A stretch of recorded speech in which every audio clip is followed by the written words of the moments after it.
So the second talk is as you, right? I think it is. I just have to check the program. Where is the program? I don't know. It's correct, huh? Oops. Okay, oops. So the second talk is untitled Revisiting Lattice Styling Decomposition and Dithered Quantisation, essentially by Fabio Meneghetti, who did the work, but unfortunately he couldn't be here. So this talk will be presented by Henrique, and please, Henrique.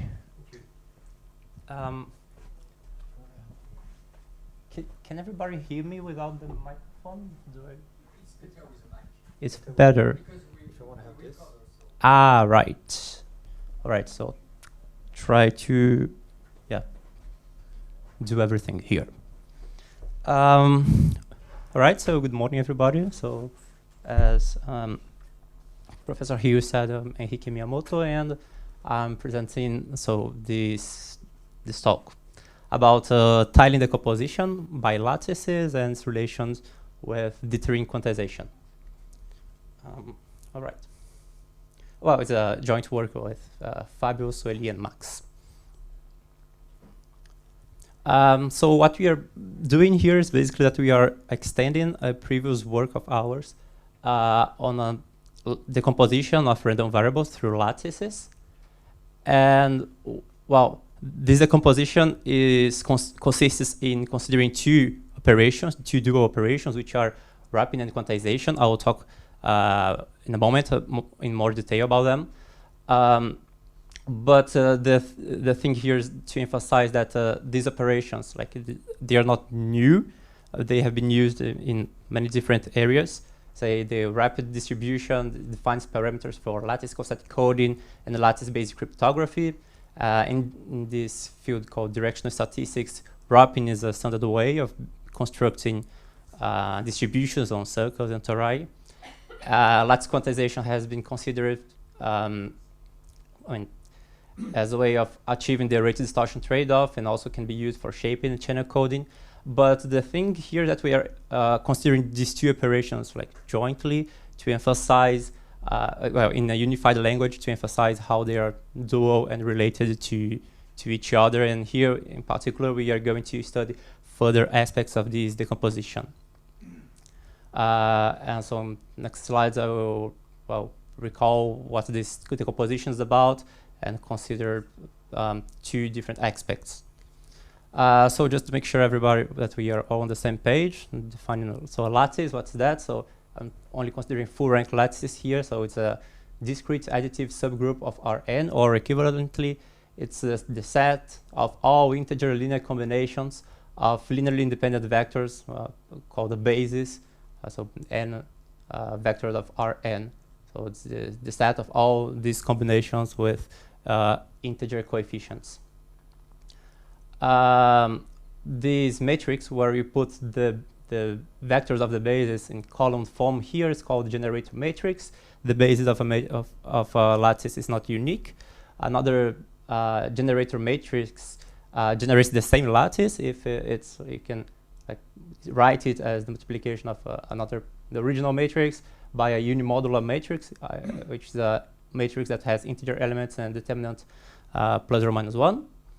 And each lattice has an evil twin, it's the dual lattice, that has these definitions. So these are the vectors such that when you consider the inner product with any vector of your original lattice, this gives you an integer number, and this is also a lattice called the dual lattice. Right.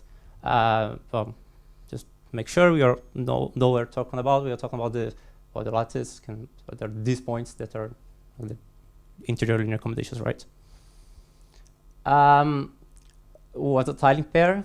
So we will say that a set tiles the entire space by a lattice, or that D is a fundamental domain of the lattice if the translations of the set of this region by lattice points is the whole space, and if the intersection of each two such translations is empty. So we call D lambda a tiling pair. Two examples of fundamental domains are the fundamental parallelotope generated by a basis, which is written this way, and another one's the Voronoi region, so the set of points that are closer to the origin than to any other point of the lattice. This becomes a fundamental region, a fundamental domain after we systematically exclude some of the boundaries. Just make sure the second property holds. And any fundamental domain of the same lattice has the same volume, which can be computed as the absolute value of the determinant of any generator matrix. Just make sure we all know what we're talking about. So it's a fundamental parallelotope for the first lattice I presented, and this is the Voronoi region for that lattice. And the key point here is to remark that the tiling pair defines a decomposition of any point in each point of the whole space. You can always write each point as like a sum of a point in the fundamental domain and the point in the lattice.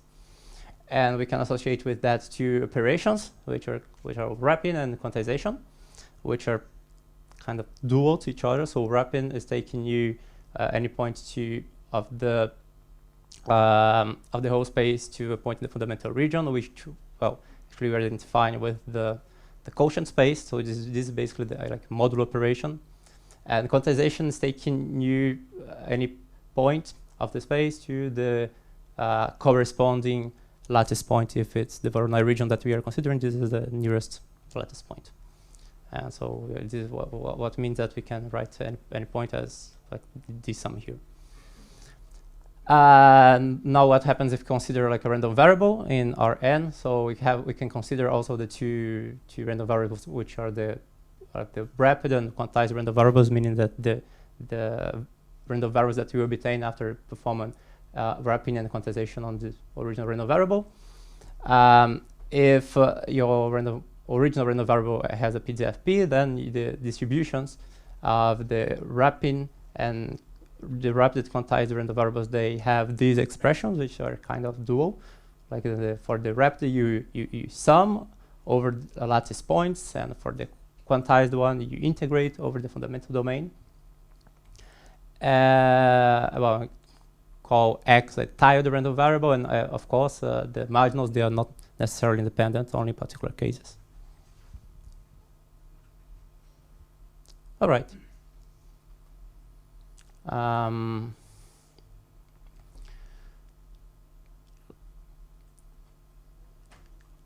Let's go on.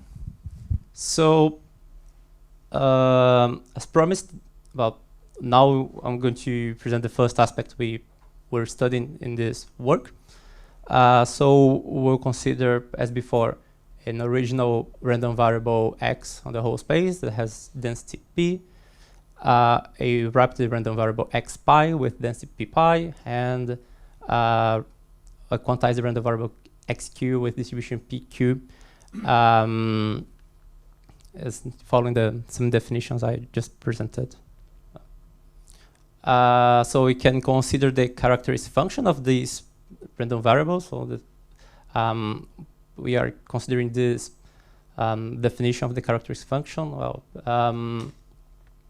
So basically it's the expectation of an exponential term.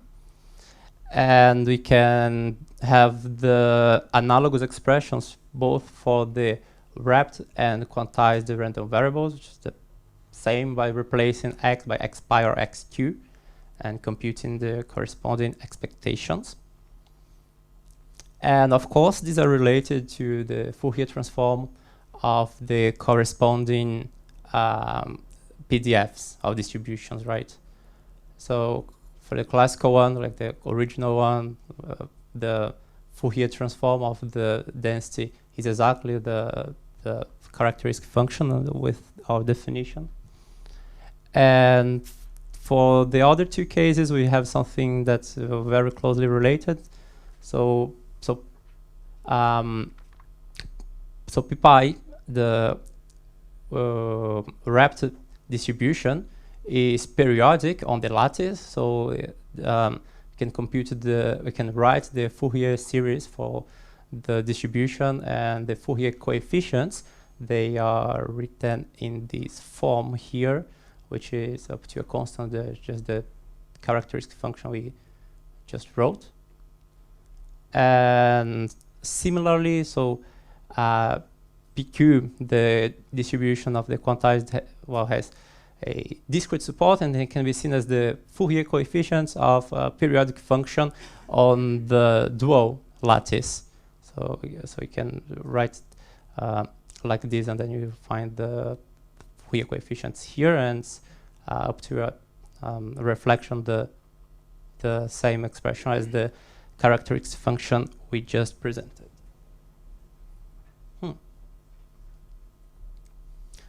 So to make sure we know what we are talking about, so here's a simple example in one dimension in which we considered, so these are Gaussian random variables, these are Gaussian distributions, right, Gaussian PDFs. We consider the Z as a lattice, so the integers.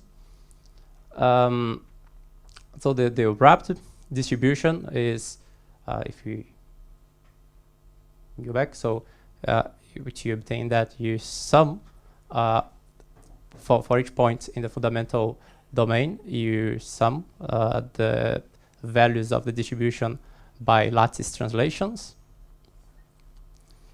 and you obtain something that has a finite support. That's actually periodic, but you only look at it in the fundamental domain, it's like in a finite support. And the quantized on the other end is something that is discrete.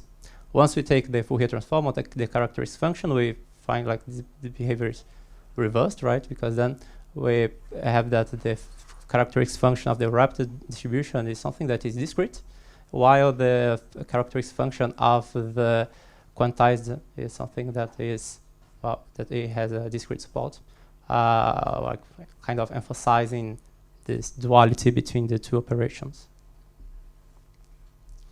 And we have some results on this kind of this like the Fourier transform of both these mappings. And in particular, I'm going to highlight two here. So these are kind of frequency domain characterizations, because it's what happens when they are characterizing by the Fourier transform. So there is this result which is like known for some time. So that says that so a random variable is modulo uniform, meaning that its wrapping has uniform distribution on the fundamental domain, if and only if. So its characteristic function is a direct delta. So it takes value 1 in the origin, and 0 everywhere else. And we can have the analogous of that, or the dual for that, meaning that the random variable has deterministic quantization, meaning that all the whole mass of the quantization is on the origin, if and only if the characteristic function of the quantized random variable is constant. And this should not be surprising, right? Because this is actually just recovering the result that we already know. Like for we are mostly mostly familiar with the results for one-dimensional case, but it turns out that's true when even when you consider a lattice in any dimension and finite dimension you want. And in particular, it's very cute. I don't know that this in the second form here, it's basically the Nyquist criterion for ISI intersymbol interference for kind of communication engineers in the audience. All right. Second aspect that I want to talk about is about dithered quantization. So dithering is a technique that consists in adding some noise called dita to a source signal in the process of quantization, so that the final signal, the quantized one, has improved quality or perceived improved quality.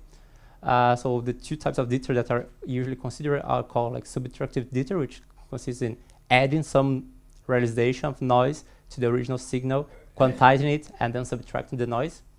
And in non-subtractive dither, you just don't subtract the noise here. So this has been studied for a long time, especially the subtractive dither, which has like very good properties such as if the wrapping of the noise that you add here is uniform, then the quantization error is independent of the source and uniform on the fundamental region, which is something very nice. But in this kind of dither, you have to have some collaboration between the encoder and decoder, because you have to add some realization of the noise and then subtract this exact same realization here. So question that we were wondering is, well, what if the decoder receives a quantized noise that receives a quantized signal that to which no noise has been added, but still I want to add some kind of noise of dither to it to improve its quality. So this kind of scenario that we're calling non-collaborative dither, we are wondering. So you quantize the signal, and then you want to add something here, some random noise, to improve the quality of the signal, I mean the perceived quality. I mean that's I don't want to be able to perceive like the effect of quantization so sharply. And to quantify that, instead of using the MSE that many works have pointed out already that to not be the best option to quantify this perceptual quality, especially at low rates. Instead, we are going to use the KL divergence between the distribution of the original and of the reconstructed signal. And this has been done especially in the context of audio signals. So it turns out that in this case, when you're doing this the quantization by a lattice, the KL divergence, which we're using to quantify the quality of the signal, is minimized when you choose the noise to have the same distribution as the wrapped random variable. Well, it's a straightforward result actually, but maybe a cute one. And to illustrate this result, we did some simple experiments here. So we quantized the 8-bit signals within K levels, like 3 types of signals. The first one generated by like a Gaussian, as an artificial signal, right? So generated by a Gaussian source, another one by a beta source, and the last one's the real signal. It's an image actually. By using different kinds of dithering, when your dither is uniform, the noise is uniform Gaussian, or when it has exactly the same distribution as the wrapped random variable. The wrapped one is the one that has the lowest KL divergence. In the case of the image, which is easier to look, we have this kind of representation. So it is a 2-bit quantization of this image. So you have the original one when you want to quantize, and then when you add uniform Gaussian and the wrapped dither. Maybe the difference is not that clear in these pictures, but I think it becomes clear once we look at the histograms of the distribution of the pixels. So the original one, the quantized one with 4 levels, 2 bits, uniform Gaussian and wrapped. And I hope you agree with me that adding a wrapped dither makes the final histogram resembles the original one. Well, this was a kind of simple work that we did. Well, we would like to further continue studying this duality between these two operations. See some results with higher dimensional lattice and other types of signals. That's all. Thank you very much for your attention. So we just time for a quick question. No. Okay, so let's thank the speaker again. Thank you, Enrique.